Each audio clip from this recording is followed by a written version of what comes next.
Welcome to the Atomic Impact Podcast. I'm your host, Jason Osborn. And on this podcast, we interview successful business owners for them to share atomic, impactful lessons that they've learned so that we can learn from that as well. As always, the show is sponsored by the LinkedIn Reverse Podcast Method, the new way to close deals that don't rely on any of the old traditional methods that everybody hates.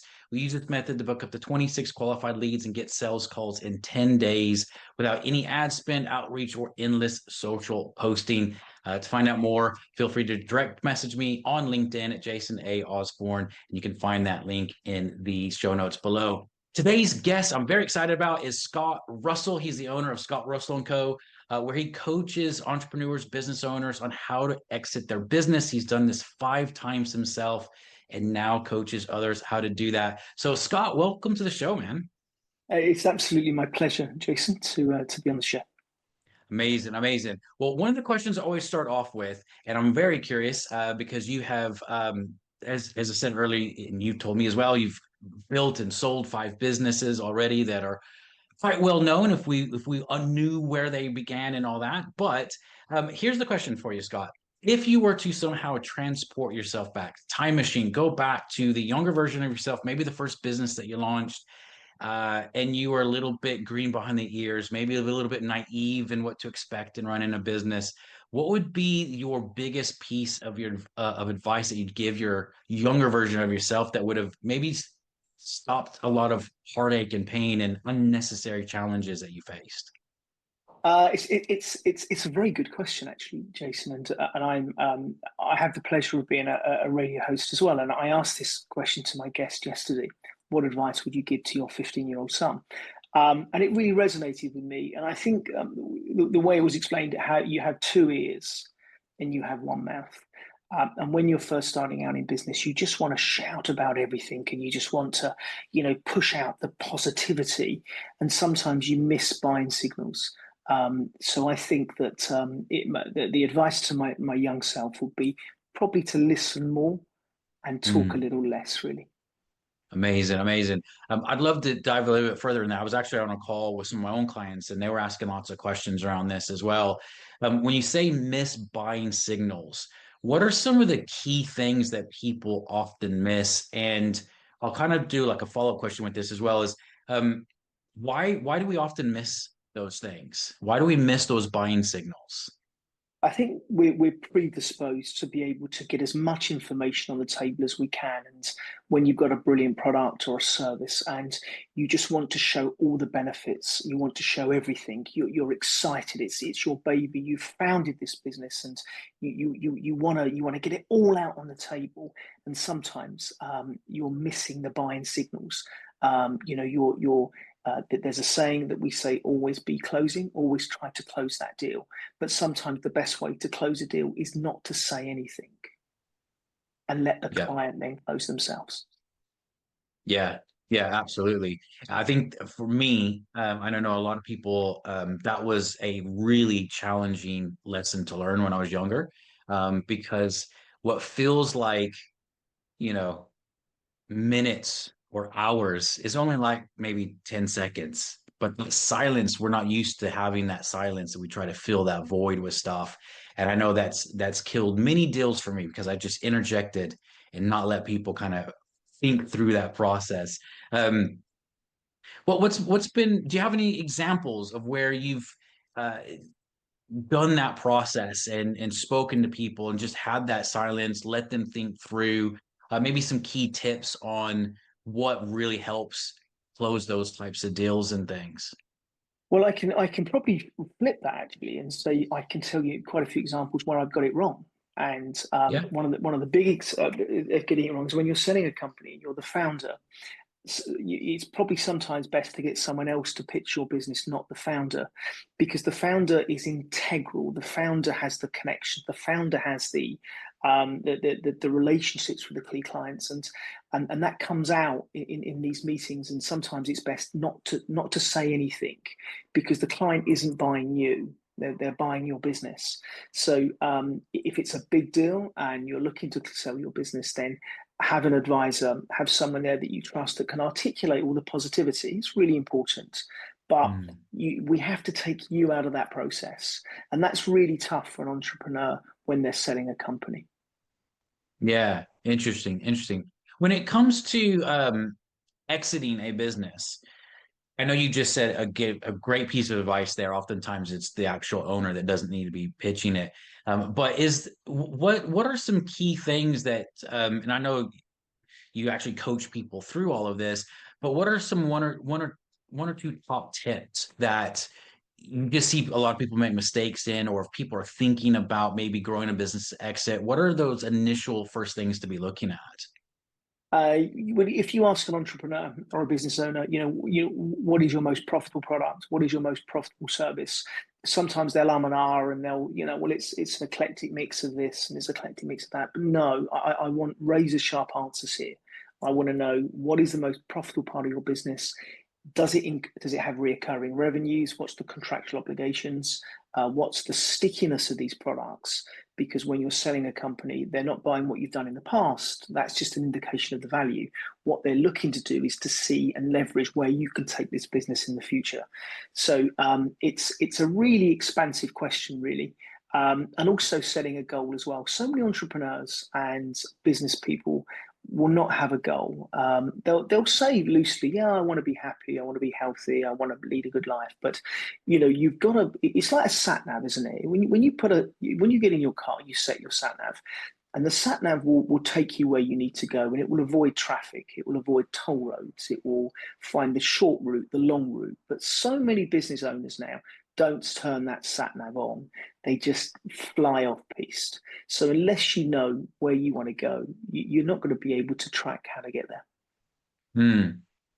I'd love to ask a question around this, Scott. I think in theory, a lot of people understand that. They think they know it, where they're going. Is there a better way to look at how to plan out where they're going if they're wanting to exit, as opposed to, oh yeah, we want to grow, 2x our business or 5x or 10x, or we want to do an IPO or something like that. Like, is there something more specific that people need to be looking for as opposed to just some generic end goal? Yeah, it's called reverse engineering. So you start at the end journey and you work your way backwards. And it sounds obvious when I'm talking to you in a podcast, but it's actually quite difficult to do that. So you'll look at where the business is going to be in a year's time, 2 years' time, 5 years' time, 7 years' time, and then you'll reverse that back. One of the most important things is to take yourself out of that as well. So we've all known this work on the business, not in the business. So yeah, there is a formula, there is a process.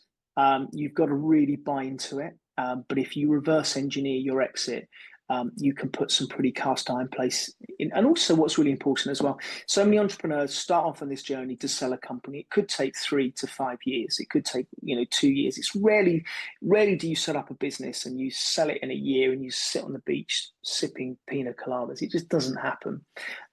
So you really need to sort of be focused on what that end goal is, and then reverse your way backwards. Yeah, yeah, yeah. It's interesting. I think a lot of people just don't understand that concept of reverse engineering or how much they need to actually put into it, which is quite fascinating. What? Sorry to interject. That's Yeah, incredibly yeah. Go rude. for it. Or not, may the case be. You'll be surprised. Once you start to really drill down into what the entrepreneur wants to achieve in life, those goals are achievable. They really are. If you say, look, I want to, have a coffee on Mars. The fact is, I don't think I can help you there. But if you want a really good life and you want to, create this philanthropic legacy, or you want to just live and not have to worry about your mortgage and things like that, these goals are within the grasp of most pretty sensible entrepreneurs. And it shocks me how many people just get on that treadmill and they just do not know where to go. And they start to convince themselves they're successful. They start to Mm, convince themselves they're happy. They start to convince themselves that the long hours are not affecting their family. And yes, they are. mm, yeah, yeah. I love that. I love that. Um, I'm curious as you're talking about this and you're talking about goals and it's possible to achieve. Have you found that there's certain types of businesses that are um, I'll ask that question in two different ways. Have you found that there's certain types of businesses that are better to sell? And are there certain types of businesses where people think, oh yeah, this will be easy to sell, and actually fundamentally right at the beginning, you're thinking this is going to be tough business to sell, like the whole way it's set up and structured and everything. Do you find any of that? Yeah, I mean, yes and no, actually. Purchasers love reoccurring revenues. So they love contracted reoccurring revenues. And if you can create a sales pipeline where you say, right, okay, we put $10 in here and we get $60 out the other end, and this is the process to follow, and this is the proportion, this is the percentage, then it's really easy to be able to get that business sold, because you may have $1 million war chest, but someone buying you could have $500 million war chest. And then we look at the economies of scale, the growth of that. So contracted reoccurring revenues, businesses that people understand as well. That's really important. If you've created a certain widget that does a particular task in a supercomputer that conducts this and that, you become very niche. Yeah. And the VC guys, the private equity guys, they don't understand it. They'll nod and they'll sit in a meeting with you, and they'll ask all the right questions, but they just won't be able to get it through their investment committee. So if it's a product that people understand, that's good, you've got a good reputation, you've got a good brand, and a brand isn't what you say. A brand isn't a logo. A brand is what Mm. other people say about your business. So if you can articulate what your customers are saying about your business, that really adds that extra je ne sais quoi. Mm. Yeah, it's amazing, man. It's amazing. Well, one last question for you, Scott. What are your goals over the next, let's say, 5 years? What are you looking to achieve? Because I know you've bought and sold many businesses already, and you're coaching people on how to exit their own. But what are your goals over the next 5 years? My goals are razor sharp. And over the last 34 years, I've built and sold 5 companies, totaling just over £55 million. And I've done that without raising any money. So I've given away equity to bring on board the right people, but I've never raised money. I've at the moment I say, what's your chateau? What's your goal? And we work on a physical goal because it's easy to quantify. But I've bought my chateau. I've bought my farmhouse in France. I'm going to be growing wine. I'm going to be growing another business. I have 4 great children. I mentor. I'm taking great pleasure now in mentoring my clients and seeing double-digit growth. And I'm really enjoying seeing the successes now of my clients. And that to me is just milk and honey. It just makes me a really happy guy. And that's all part of my in-game plan as well.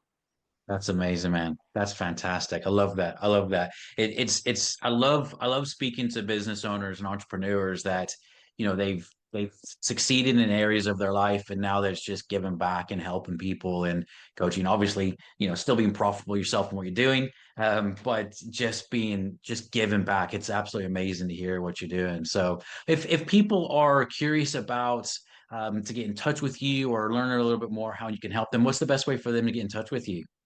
Well, I think LinkedIn is probably the best channel to communicate with me, and certainly you can search Scott Russell on LinkedIn, and I'll come up there. The best thing to do is don't just message me. Learn about what I'm doing. Comment on some of my posts. I Yeah. want to understand the person that's reaching out to me, and I want it to be authentic. I don't want it AI driven. I can smell that a Yeah. mile off. I can smell it a mile off. And there is a place for AI generating. I get that. I understand. But Yeah. if you want to work with me personally, learn a bit about me, prove that you've learned a bit about me, and I would love to hear from you. Yeah, amazing, amazing. That's fantastic. Well, listen, Scott, thanks for being on the show. It's been an absolute pleasure having you on. And as a reminder, the show is sponsored by the LinkedIn Reverse Podcast Method, the new way to close deals that doesn't rely on any of the old traditional methods that everybody hates. To find out more, send me a direct message as well on LinkedIn, and we can have a chat around that. So until next time, have a great time. Cheers, guys.